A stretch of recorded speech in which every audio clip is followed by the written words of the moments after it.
Salut mes petits chats, j'espère que vous allez bien. Je vous retrouve aujourd'hui pour une nouvelle vidéo et il s'agit encore d'un abécédaire.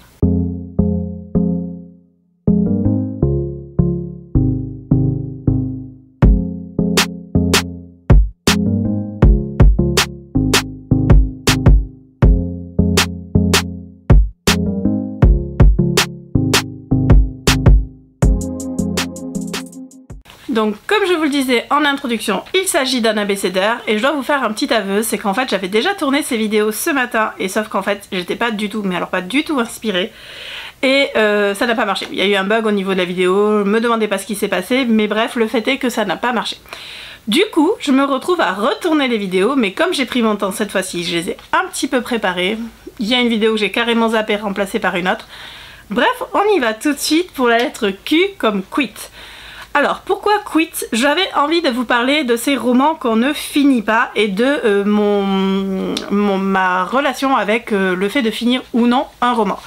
Alors, il y a un tag sur YouTube en anglais que je n'ai pas fait mais dont je me suis inspirée pour les questions. Je vous mettrai d'ailleurs en barre d'infos le lien vers le tag, sachant que j'ai pas tout à fait répondu, mais ça me donne des pistes au moins pour discuter avec vous de ces bouquins qu'on ne finit pas. Donc est-ce que ça m'arrive de ne pas finir un livre? Oui, forcément ça m'arrive de ne pas finir un livre. Ça m'arrive un peu plus maintenant qu'au tout début de mon blog, tout simplement parce que j'ai appris à lâcher prise et à ne pas finir à tout prix un livre s'il ne me plaît pas. Qu'est-ce qui fait que je ne vais pas finir un livre? Alors ça peut être plusieurs choses. Ça peut être tout d'abord le personnage, par exemple un personnage que je n'aime pas, dont le caractère m'énerve, dont la personnalité m'énerve, dont le personnage ne me plaît pas.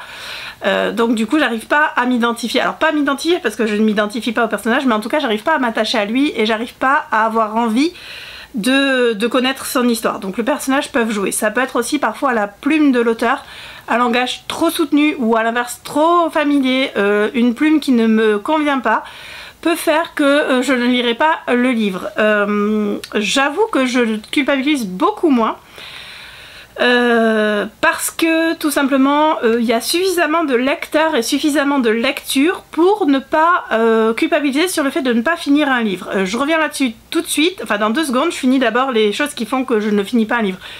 Parfois il y a aussi l'incohérence. Alors c'est très rare parce que je suis très bon public, mais parfois certains personnages pour moi sont complètement incohérents avec leur rôle, leur fonction, leur profession, et l'histoire a ni queue ni tête et donc du coup je continue pas. Ou alors le rythme de l'histoire aussi qui peut être parfois trop lent ou trop rapide fait que je rentre pas dans le roman et donc dans ce cas là je ne finis pas.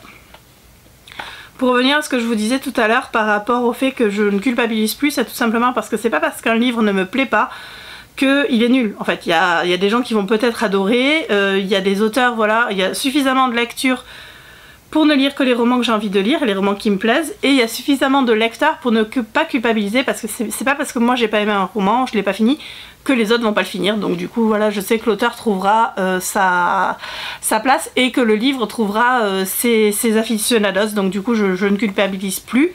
Je vais pas forcément faire la pub, je vais le dire maintenant, j'essaye de vous dire sur Instagram en bas des photos que je vous mets de mes lectures si je les ai finies ou pas et pourquoi, mais je vais pas forcément en parler très fort parce que c'est pas parce que moi ça ne m'a pas plu que c'est pas parce que je l'ai pas fini que je le trouve forcément nul. Ça peut être quelque chose qui n'a rien à voir avec la qualité du roman, donc voilà. Alors, est-ce que je compte un livre que je n'ai pas fini dans mon bilan du mois? Alors ça dépend. L'autre jour, j'en ai compté un le mois dernier, je l'ai pas fini, j'ai lu la fin en diagonale, mais comme j'avais quand même lu une grosse partie du roman, je l'ai quand même compté. Mais d'habitude, si je ne les finis pas, je ne les compte pas. Il faut savoir que la plupart du temps, quand je finis pas un roman, je vais rarement au-dessus des 20%. Il y a un roman que j'ai pas fini où j'avais lu un peu plus de la moitié, mais en fait, la première moitié s'est lue très vite et impossible de lire la suite. En fait, à partir du moment où je me suis arrêtée, je me suis dit merde, en fait, non. Ça va pas, les personnages sont pas cohérents, il y a rien qui va dans ce roman, donc je l'ai pas fini. Pour autant je l'ai pas compté non plus parce que même si j'avais lu un peu plus de la moitié, pour moi je compte pas les romans que je ne finis pas. Ensuite il y a 2 types de romans que je ne finis pas. Il y a les romans que je ne finirai pas, où je m'arrête carrément, et il y a les romans que je mets de côté et où j'espère revenir plus tard. Un roman que je ne finis pas, que je décide d'abandonner, je ne retournerai pas dessus. Je réessayerai pas de le lire plus tard. Par contre, il y a des romans où je me dis ah c'est pas le bon moment, là tout de suite maintenant, c'est pas, je suis pas dans le mood. Ou ah il est bien celui-là, mais j'ai d'autres bouquins à lire qui sont mieux. Je le finirai plus tard. Alors ceux-là, j'essaye. Autant que possible, j'essaye d'y retourner. Enfin, j'aimerais y retourner. J'en ai au moins 4 ou 5 comme ça en attente depuis un bon moment et je sais pas si je les finirai un jour et j'aimerais bien parce que je sais que c'est des romans que j'ai potentiellement aimés mais du coup je suis pas sûre de les finir un jour en fait, mais même si j'aimerais bien les finir, mais en tout cas je fais la distinction entre ceux que je ne finirai jamais, que j'abandonne, et ceux que je finirai potentiellement un jour. Qu'est-ce que je fais de mes livres que je ne finis pas? Alors, c'est un peu lié à la question d'après qui est est-ce que je prends moins de risques depuis que je ne finis pas mes livres? Alors, en fait, il faut savoir qu'au début où je lisais du MM, il n'y en avait pas beaucoup en France, donc du coup j'avais tendance à acheter un peu tout ce qui se faisait, et donc j'ai certains livres que je n'ai pas du tout aimés, voire pas finis, qui traînent dans ma bibliothèque, dans un coin de livres dont il faut que je me débarrasse. J'aime pas trop dire ça, mais c'est un peu ça. Du coup maintenant, c'est très rare que j'achète en papier un livre d'un auteur que je ne connais pas. Tout simplement parce que j'ai été déçue. Donc du coup, je vais plutôt l'acheter en numérique. Comme ça, bah, du coup, si je le finis pas, bah, il est dans ma liseuse, au pire je le supprime. Mais je n'achète quasiment plus de romans papier d'auteurs que je ne connais pas, ou de genres totalement différents. Je suis en train de regarder, là j'ai un young adulte qu'il va falloir que je lise, de genres totalement différents de ce que je lis d'habitude, sauf quand je vais en salon.